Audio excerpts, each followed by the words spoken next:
Ei, pessoal, tudo bem com vocês? Gente, hoje nós vamos falar sobre um assunto muito interessante, sobre como um jovem conseguiu perder a liberdade. Ficaram curiosos? Então, vem comigo.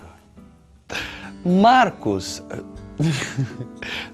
não tinha grandes motivos para ter problemas. Sua família tinha um bom suporte financeiro, seus pais eram cultos e amorosos. Marcos era sociável e possuía vários amigos. Nunca fora abandonado, agredido ou sofrer alguma doença grave.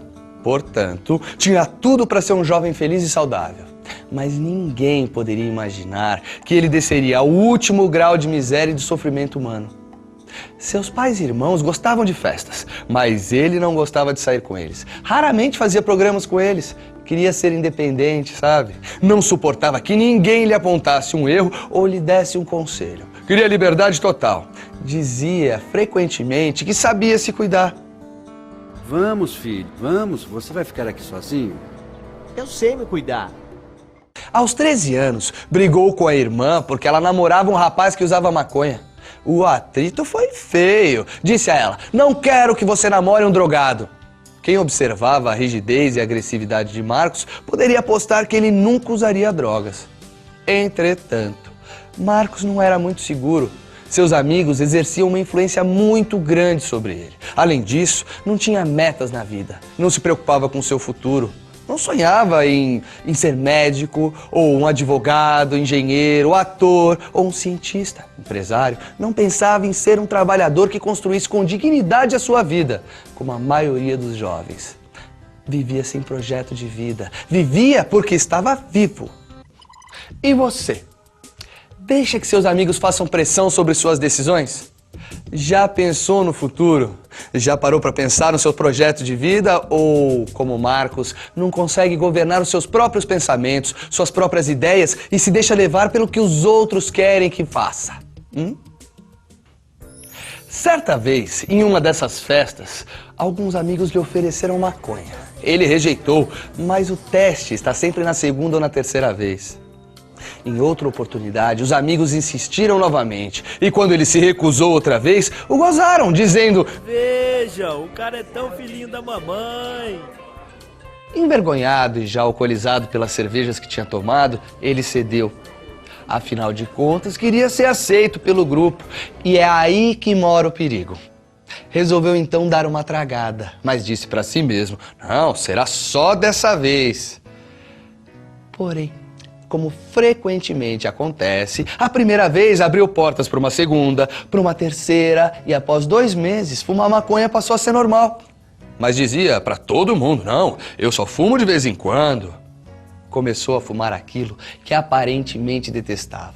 Todos os conselhos dos seus pais, dos seus professores caíram por terra diante da influência dos amigos. Não havia traficante na parada, mas sim o medo de sentir-se rejeitado, como todo usuário de droga. Nunca pensou que ficaria dependente. Queria só curtir o momento. E é sempre assim. O filme não muda. Tudo começa lentamente. É como nadar em alto mar a partir das ondas da praia. Cada vez mais as ondas levam o banhista suavemente mais longe. De repente, descobre-se que se está muito distante da praia. Então vem o sufoco. Marcos começou a usar um baseado, o cigarro de maconha, todos os finais de semana. Depois de 6 meses, começou a usá-lo no meio da semana. E quando um amigo questionava para justificar a sua atitude, ele dava a velha desculpinha: o cigarro, que é liberado, causa mais prejuízo do que a maconha. Marcos cometeu um grave erro. Tentou justificar o uso de uma droga por outra. O cigarro é socialmente aceito e comercialmente livre, mas é uma droga.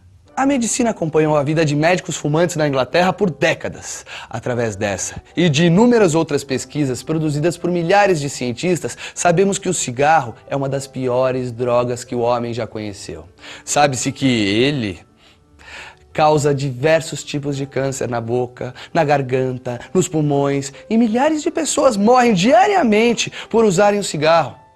E enquanto você está ouvindo essas informações, por exemplo, várias pessoas no mundo estão morrendo por causa do cigarro.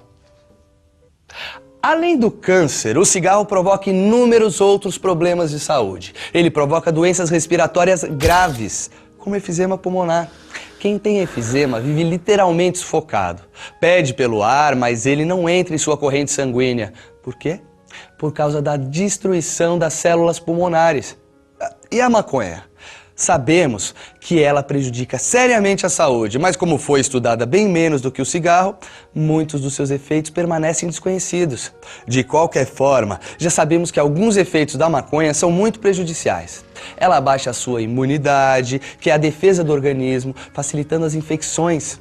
Ela se aloja no cérebro e diminui a concentração e o registro da memória. E, principalmente, controla e aprisiona a motivação das pessoas. Mas o que significa isso? Bom, vejamos. Existe um nome esquisito chamado tetrahidrocannabinol. Esse nome representa a substância ativa da maconha que atua no cérebro. Devido ao forte poder tranquilizante dessa substância, a maioria das pessoas que usa maconha vai ao longo dos anos perdendo a vontade de estudar, de trabalhar e de correr atrás dos seus sonhos e dos seus projetos de vida. Infelizmente, por desconhecimento, raramente alguém comenta que o maior prejuízo da maconha é a destruição do ânimo, da garra, da capacidade de lutar de uma pessoa. Marcos começou a fumar maconha todos os dias, perdeu o ânimo para fazer aquilo que mais amava, dormia até tarde e faltava muito às aulas. Jamais pensou em usar cocaína, mas um dia lhe ofereceram um papelote e ele recusou. Cocaína? Nem pensar! Num outro ambiente, alguns colegas novamente insistiram. Pessoal, de novo os bons e velhos amigos fazendo pressão.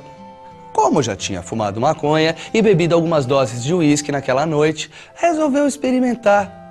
Usou a primeira, a segunda, a terceira vez e em 2 anos entrou de cabeça. Sua vida social tornou-se péssima, não estudava, dormia até tarde, não lia um livro, não fazia uma nova amizade. Brigava todos os dias com seus pais e eles choravam, frequentemente, mas as lágrimas deles não o comoviam. Queriam que ele se tratasse, mas como muitos usuários de cocaína, achava que não era dependente, que conseguia parar quando bem entendesse. A cocaína, diferentemente da heroína, não causa dependência física, mas apenas psicológica. Um jovem dependente de heroína é humilde, pois em 1 semana sente os efeitos da dependência do organismo. Dores musculares intensas, vômitos, febre, convulsões. Por isso, ele procura ajuda facilmente. Já os usuários de cocaína sentem sintomas de dependência psíquica, como angústia, ansiedade, irritação, depressão, mas raramente reconhece que esses são sinais da dependência. Então, ele procura uma nova dose para se aliviar. Frequentemente, só depois de alguns anos, quando ele está acabado, ele procura ajuda. Desse modo, vai se tornando um prisioneiro num único lugar que deveria ser sempre livre, dentro de si mesmo. Nos primeiros 2 anos de uso de cocaína, Marcos se gabava de ser o mais controlado do grupo. Chegava a dar uma bronca nos amigos que usavam demais. Tinha medo de que morressem por uma overdose. Overdose é uma superdose da droga. No caso da cocaína, ela pode parar a respiração. É uma loucura. O usuário sente falta de ar, fica roxo, desmaia, enrola a língua, vira os olhos. Às vezes pode até ter a parede do seu coração rompida. Marcos já tinha perdido muitos amigos por causa da overdose. Tinha muito medo de que isso acontecesse com ele. E aconteceu. Certa noite, bem deprimido, esqueceu-se da sua preocupação e usou uma dose exagerada da droga. O coração parecia que ia saltar pela boca. Estava ofegante e de repente desmaiou. Os colegas começaram a gritar. Precisou ser levado às pressas ao pronto-socorro. A chama da vida quase se apagou. Ele escapou por um triz. O jovem gastou o seu dinheiro e seu futuro com as drogas. O dinheiro que torrou daria para comprar um carro novo e um apartamento. Seus pais resolveram um dia cortar-lhe completamente a mesada. Mas não adiantou. Passou a roubar. Roubava as coisas da sua própria casa para enriquecer o traficante.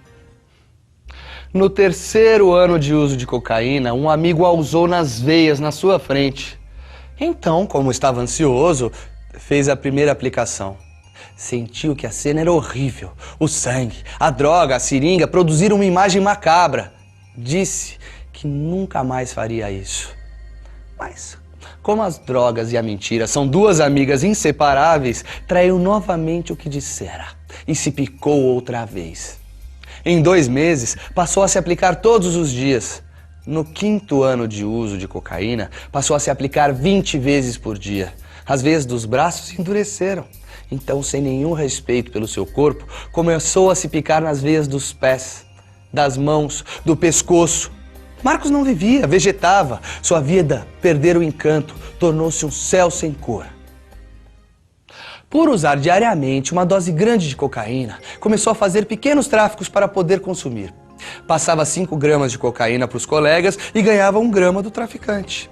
Um dia, como era de se esperar, foi pego pela polícia com mais de 20 gramas. Foi preso, gritava na prisão, mas ninguém o ouvia. Por fora, as barras de ferro o prendiam, mas por dentro era pior. As algemas da dependência o esmagavam. Que prisão é pior? A de fora ou a de dentro? A prisão ficou pequena para um jovem que se sentiu o mais infeliz dos homens. No julgamento, o juiz, compreendendo que ele era um dependente, ficou comovido e deu-lhe mais uma chance para ele se tratar. Marcos agradeceu, caiu em si e disse no tribunal: doutor, eu não vou decepcioná-lo. Não queria voltar para aquele lugar frio e úmido e solitário da prisão. Esse definitivamente não era o seu lugar. Ao ver os seus pais no tribunal, correu para os seus braços e os beijou prolongadamente. Parecia uma criança. A escola da vida apertou-lhe a alma e por isso ele lhes disse: desculpem se fiz perder tantas noites de sono. Perdoe-me porque não me importei com seus sentimentos. Refleti muito na prisão. Sei que joguei minha vida no lixo. Não consegui falar mais nada. As lágrimas falaram por ele. Comovida, sua mãe lhe disse: todo mundo erra, meu filho. Todo mundo erra. A luta foi grande, o tratamento foi complicado e precisou da ajuda dos pais, dos amigos, de profissionais e do autor da vida. Marcos recaiu algumas vezes, mas aprendeu algo fundamental para quem quer ser livre: ser honesto. Toda vez que recaía, era honesto com seus pais, com seu psiquiatra e aprendeu a tirar a mentira dos becos da sua existência. A cada recaída ele ficava frustrado, mas era estimulado a continuar lutando. Seu maior desafio para encontrar a liberdade não era parar de usar drogas, mas terminar o romance que tinha com elas dentro de si, na sua memória, no seu inconsciente. Assim, pouco a pouco, foi destruindo as favelas da sua memória e plantando jardins nos solos da sua emoção. A luta de um ex-usuário de drogas é diária. Todos os dias é uma briga consigo mesmo para não recair. O jovem Marcos foi deixando de ser vítima para ser o líder da sua história. E hoje ele dá palestras sobre drogas para muitos jovens nas escolas. E ele gosta de deixar um recado: os dependentes de droga não são felizes e por nada nesse mundo vendam a sua própria liberdade. Nunca deixem que uma substância controle a sua vida. Ei, pessoal! Hoje nós vimos como podemos perder o controle dos nossos pensamentos sobre nós mesmos e nos tornarmos escravos das nossas vontades. E você? Também percebeu como podemos cair diante da pressão dos nossos amigos? Vamos pensar sobre isso. Tchau, até a próxima!